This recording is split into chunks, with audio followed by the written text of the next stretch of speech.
Topping today's news, investigations continue into the Long Island plane crash. Monkeypox is here, and NEMA assessment after endless rains.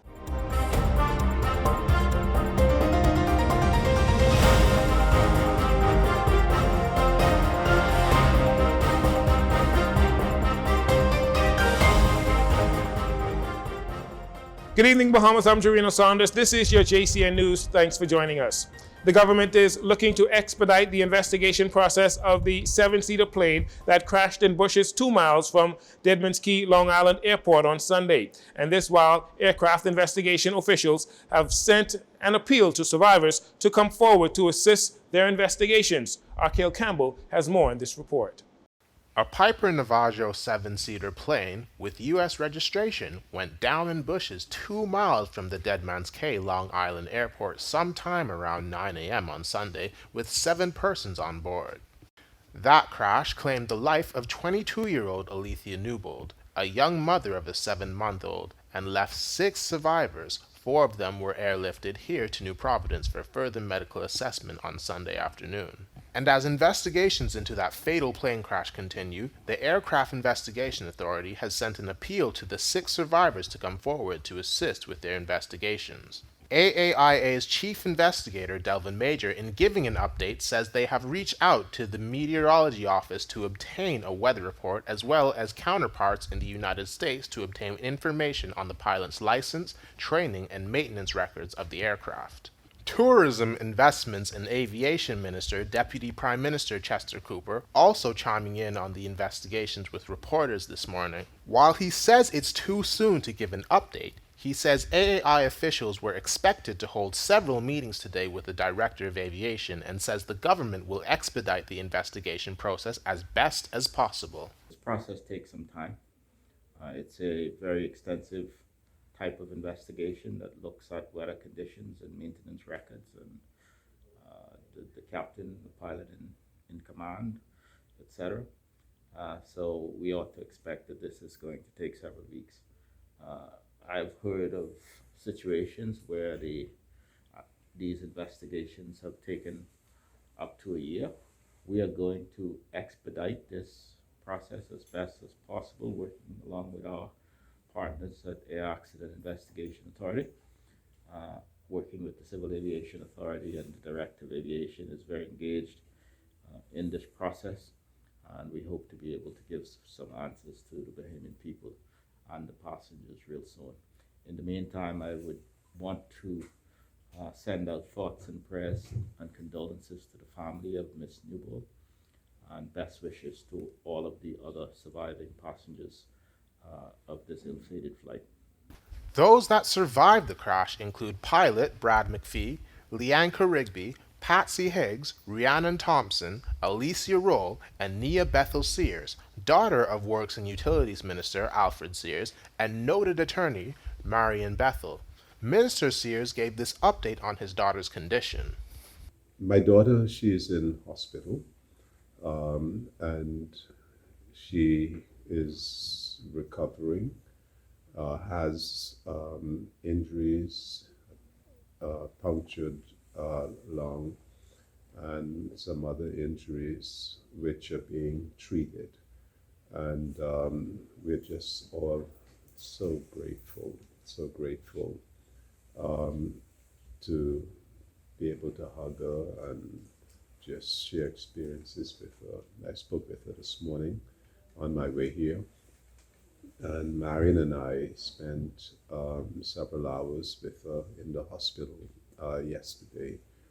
So I am grateful. In thanking those rescuers on Long Island who took part in assisting the crash survivors, Minister Sears praised their courageous efforts and quick response. He also thanked those who gave assistance in the immediate aftermath of the crash, including Senator Tyrell Young, Stephen Knowles, and Police Superintendent McGregor. Thank you to all of the rescuers in Long Island who took part and really in a very courageous manner got to the crash site and assisted my daughter, all of the survivors, and unfortunately, Alethea Newbold did not make it. And I extend sympathy on behalf of my family to her family, because I can only imagine knowing what I went through and my wife and our family during that period of uncertainty. So we really extend heartfelt condolences to the Newbold family. The search and rescue party, according to Minister Sears, had to clear a path to the crash site using machetes and a backhoe, as survivors had to walk in very difficult terrain to the road. According to reports, emergency response was immediately initiated after the crash, with efforts by the Royal Bahamas Police Force, Royal Bahamas Defense Force, Airport Authority, and United States Coast Guard. For Jcn News, I'm Cale Campbell. From the health front, a suspected or potential case of monkeypox, the viral disease that has put the global stage on alert yet again, is being treated in isolation by doctors here in New Providence. This according to Health and Wellness Minister Dr. Michael Darville. Dr. Darville telling reporters just before the weekly cabinet meeting that a foreign national came into the country via a British Airways flight showing signs and symptoms associated with monkeypox. That individual is being treated in isolation, and we're being updated on a regular basis of the improvements. Samples were taken. Those samples were forwarded to the Ministry of Health for further evaluation, and that's all I have at this particular time. And so the person is in isolation. There is a suspected case, and the doctors who are dealing with the case is reporting to the Ministry of Health every step of the way. Minister Darville says the carrier is a male in his 40s who has already spent a few days in the country. Now, this comes just 1 week after health officials noted that there were no confirmed cases of monkeypox in country. However, at the time, they did say that the National Disease Surveillance Unit was monitoring an individual who arrived in the Bahamas during the weekend of May 28th with a travel history of locations where outbreaks have occurred. That individual, health officials say, was placed in isolation and samples were obtained for processing. The male in his mid-30s. Meantime, with the latest development, Dr. Michael Darville says that any possible spread is under control, completely adding that infectious disease specialists and surveillance units are fully informed and monitoring the isolated case. In other news from the health front, the COVID-19 related death toll has increased by 1 as the Ministry of Health and Wellness reports that a 62-year-old male of New Providence is the latest victim of COVID-19. This unfortunate death, which occurred on June 4th, pushes the COVID death toll to 811. 10 deaths remain under investigation. The Ministry of Health also confirming 20 new COVID infections from Monday, June 6. All of these cases are from New Providence residents. The figure includes 6 males and 14 females, 12 residents with a travel of history. Total COVID cases now over 35,000 to date. Active cases have decreased to 972, with 25 people in hospital being treated for the virus, all of them moderately ill. 64 people were reported recovered from the virus on Monday. With 21 predicted storms for the 2022 Atlantic hurricane season, 10 of them already forecasted to become major hurricanes, and with the passage of Tropical Cyclone 1 that dumped heavy rains on the islands over the weekend, questions have been raised as to the readiness of hurricane shelters, particularly on Abaco and Grand Bahama, that bore the brunt of Category 5 Hurricane Dorian. It's been nearly 3 years since residents on those islands have been in the process of rebuilding, many of them left without homes. With allegations that the Abaco domes are not safe, National Emergency Management Agency NEMA's director, Captain Stephen Russell, in addressing such claims, says that provisions are being made to construct purpose-built shelters and community centers on Abaco. We met with teams from the UN and other partners just last week in Abaco to finalize the plan of action to get that structure out of the ground. That's in the medium to long term and having that completed. But we're looking at that particular shelter as a prototype for shelters we'd like to build in strategic locations throughout the Bahamas in the not too distant future.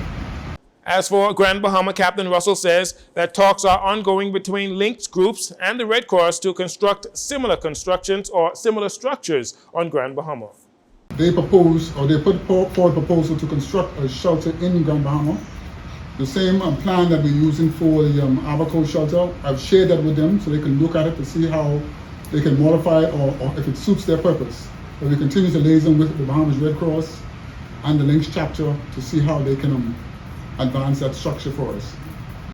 As it relates to the adequacy of the shelters, Captain Russell says since Dorian officials have busied themselves to see how best they could assist in bringing those shelters impacted back on stream, noting that one of the donors from the United States Northern Command pledged $15,000 for every shelter that needs some assistance. Additionally, the Bahamas government gave $20,000. He further noted that based on what was requested, repairs and inspections of all shelters in Grand Bahama and Abaco have been completed.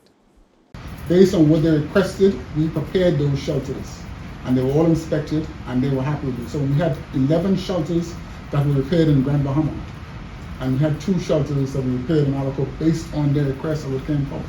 So we technically had 11 shelters that were prepared and operational to go in Grand Bahama. Separate apart from that, I know one of the gymnasiums had some repairs done and what was able to be used if necessary. So some 14 or 15 shelters, I think, were ready to go if necessary in Ghana. Following the passage of potential Tropical Cyclone 1, Minister of State in the Office of the Prime Minister, Miles Larota, along with Prime Minister Philip Davis, traveled to the islands to assess damages. Officials have identified at least 100 homes on Grand Bahama and 40 homes in Bimini that suffered flood damages over the weekend, a result of Tropical Cyclone 1 that eventually became the first named storm of the hurricane season after it passed through the Bahamas. Minister of State for Grand Bahama, Ginger Moxie, in addressing the state of Grand Bahama following the wet Labor Day holiday weekend, attributed the flooding to roof damage in homes, which were caused by Hurricane Dorian back in 2019. She told reporters just before the weekly cabinet meeting that she and other officials, including the Minister of Social Services and Foreign Affairs, are currently assessing the homes affected.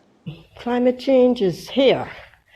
Grand Bahama did experience localized flooding in areas, and this was a potential tropical cyclone. So it says a lot about really what is happening in the world really with climate change. Of course, we are still recovering from Dorian, and so there's a lot of roof damage still. A lot of people needed help like that, but we have been working. We're on the ground the next day, really assessing the damage, we visited families, and we are on it. As for the conditions of those affected by the heavy rainfall, Minister Moxie notes that providing help to those on Grand Bahama is her priority. I've seen families where the roof is still open, and you've just seen kids actually outside playing in the water. That was the highlight of it. But really, there's just been so much flooding, so many needs, and that's something that, of course, we're heading into cabinet now, and that's a priority agenda item for me, where we're gonna look at our emergency response unit and how we tackle these situations. Add to that, the minister says Grand Bahama's Disaster Consultative Committee has been meeting prior to the weekend's intense rain and contends that all hands are on deck to determine the best way forward. We'll take a break here, and we'll be right back after these commercials.